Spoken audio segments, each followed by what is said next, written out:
మొదటిసారి నన్ను జైల్లో ఎన్ని రోజులు పెట్టినరో వాళ్ళకి తెలుసు. నా బిడ్డ లగ్గం ఉంటే కూడా లగ్గానికి ఇంటరిం బెయిల్ 2 గంటలు పోయి లగ్గం చూడడానికి కూడా అభ్యంతరం పెట్టి ఢిల్లీ నుంచి న్యాయవాదులను తీసుకొచ్చి ఇక్కడ వాదించి ఆయన బిడ్డ లగ్గపత్రిక రాసుకోవడానికి కూడా వెళ్ళడానికి వీల్లేదు అని చెప్పి కోర్టులో వాదించిన వాదనలు అక్కడ ఉన్నాయి అధ్యక్ష. కోర్టు నాకు కండిషనల్ బెయిల్ ఇచ్చింది అధ్యక్ష. చెర్లపల్లి జైలు నుంచి ఎన్కన్వెన్షన్ ఫంక్షన్ హాల్కి పోయి నా బిడ్డ లగ్గపత్రిక రాసుకొని అక్కడి నుంచి సీదా మళ్ళీ చెర్లపల్లి జైలుకు పోయిన అధ్యక్ష. రాజకీయ కక్ష సాధింపు మీద నాదా?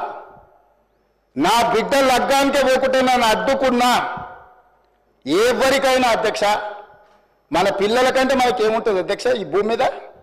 నా బిడ్డ లగ్గానికి లగ్గపత్రిక రాసుకోవడానికి కూడా అడ్డుకుంటే కూడా నేను మిమ్మల్ని ఏమనలే అధ్యక్ష. ఆయన ఏమైనా స్వాతంత్ర ఉద్యమం చేసి జైలుకు పోయింది అధ్యక్ష? ఏం చేసిపోయింది అధ్యక్ష జైలుకి? ఆయన ఏదో పెద్ద సానుభూతి. మేము పోలేదా జైలుకి? వరంగల్ జైలుకి నేను కూడా పోయిన తెలంగాణ ఉద్యమంలో.